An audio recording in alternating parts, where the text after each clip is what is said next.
नमस्कार किसान भाइयों। आज हम जो देख रहे हैं इस उपकरण के नाम है सबसॉइलर। ये जुड़ा हुआ फार्म ट्रैक 6055 सुपरमैक्स गाड़ी में। सबसे पहले इसका काम है कठोर ना बंजर ज़मीन में अंदर ये इस्तेमाल कर सकता है। इस उपकरण को ट्रैक्टर में कैसे जोड़ना, कैसे उतारना, ये सब पहले देखेंगे। इम्प्लीमेंट को लगाने का तरीका यही है। सबसे पहले लेफ़्ट लोअर लिंक को लगाएंगे, इसके बाद राइट लोअर लिंक में एडजस्टेबल रॉड दिया, मगर इसका आसानी से ऊपर नीचे कर सकता है, इसलिए बाद में राइट लोअर लिंक। तीसरा टॉप लिंक, निकालने का time top link, right lower link, बाद में लेफ़्ट लोअर लिंक। किसान भाई अब आइए इसके अंदर क्या क्या है, इस उपकरण के अंदर क्या क्या है वो देखेंगे। ये अब दोनों लोअर लिंक का जुड़ा हुआ ये पूरा साथ है, इसका बोलते हैं मेन फ्रेम है। ये है टाइन असेंबल, ये पूरा टाइन है। इसके नीचे इसको बोलते हैं शवल।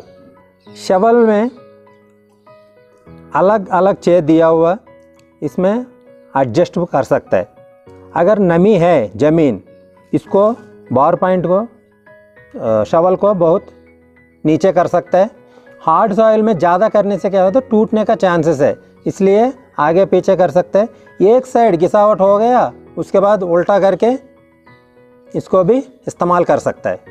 अभी इसमें कौन सी सेटिंग्स करना है, हमको खेत के अंदर सही तरीक़े से काम करना है तो उपकरण जोड़ने के बाद ये सेटिंग्स तो बहुत ज़रूरी करना पड़ेगा।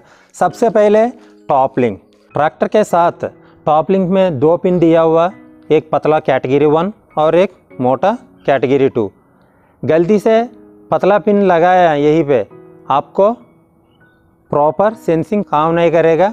इसकी वजह से क्या होता है, उपकरण गहराई सही तरीके से नहीं ले पाएगा। यही ट्रैक्टर पे यहीं पे 3 छेद दिया हुआ, अलग अलग 3 छेद है। ये सब पिवट पॉइंट से सबसे नज़दीक है। ये कठोर मिट्टी के लिए, ये माध्यम मिट्टी के लिए, ये नरम मिट्टी के लिए। ये टॉप लिंक को सही तरीक़े से सेटिंग नहीं किया तो क्या होगा, ज़मीन में बराबर काम नहीं करेगा, सेंसिंग प्रॉपर नहीं मिलेगा। इसके लिए क्या करना पड़ेगा, अगर ये ज़्यादा ढीला हो गया तो क्या हो रहा है, इसका टेन का सक्का एंगल पूरा अंदर तरफ जाएगा। इसका मतलब क्या है, आपको गहराई नहीं मिलेगा। अगर ज़्यादा टाइट है तो ये सक्का एंगल बाहर की तरफ आ जाएगा ऐसे ही। इससे क्या होगा, आपको गहराई ज़्यादा लेगा ताकि ट्रैक्टर पे लोड बढ़ जाएगा। इसके लिए हमें इसको बराबर सेटिंग करना बहुत ज़रूरी है। इसके बाद ट्रैक्टर स्टार्ट करके चालू करके थोड़ा ऊपर करने के बाद स्विंग प्ले बोलते हैं इसका, ऐसा हिला के देखना पड़ेगा।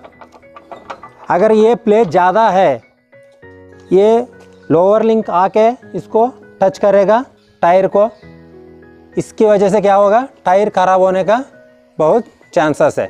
इसलिए हम स्विंग प्ले को हमेशा ध्यान रखना। अगर बिल्कुल नहीं है, स्विंग प्ले बिल्कुल नहीं है, आपको गहराई बहुत कम मिल जाएगा। इसको कैसे करना है, अगर यहाँ पे स्टे बार दिया, इसकी पिन के मदद से, ये वाला पिन का मदद से हम स्टे बार को एडजस्ट कर सकते हैं। इसका रिकमेंडेड है 2 से 2.5 इंच तक इसका रहना चाहिए स्विंग प्ले।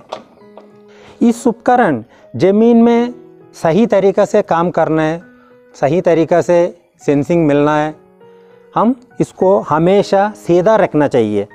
अगर ये है बराबर सीधा होना चाहिए, इस तरफ नीचे है, इस तरफ ऊपर है, ऐसे नहीं होना चाहिए। अगर ऐसा है, यहीं पे 2 लेवलिंग रॉड दिया, इसकी मदद से हम ऊपर नीचे करके दोनों साइड बराबर रखना बहुत ज़रूरी है।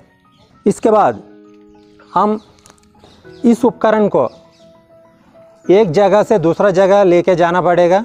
वो टाइम पे हम ऐसे ट्रैक्टर पूरा अपना ड्राफ्ट और पोजीशन लेवल को उड़ाने के बाद कम ऊंचाई रहेगा इस उपकरण का, टाइन बहुत नीचे की तरफ है, इसलिए हम क्या करना पड़ेगा, मान लो घर से खेत जाना है, खेत से घर आना है, वो टाइम पे हम टॉप लिंक यहाँ निकाल के इस उपकरण को पूरा उठा के यहाँ एक माउंटिंग ब्रैकेट दिया, इससे लगाने से क्या होगा, इसका टाइन ऊपर आएगा, ज़मीन को टच ना करेगा। किसान भाइयों, इस उपकरण की फ़ायदे के बारे में बात कर दिया तो इसमें बहुत सारा फ़ायदा है। इस उपकरण का फ़ायदा यही है, बहुत साल से ज़मीन पड़ा हुआ, मान लो 5 साल 10 साल का ज़मीन है, वो कंकड़ बन जाएगा, वो बंजर ज़मीन है, उसके अंदर अपना मामूली होता है ये रोटावेटर कल्टीवेटर, उतना अंदर तक गहराई नहीं मिलेगा, क्योंकि इस उपकरण का यही है 12 से 36 इंच तक वो अंदर जाएगा, इसका गहराई लेगा ये, इसलिए हम बंजर और कठोर ज़मीन में इस्तेमाल कर सकते हैं।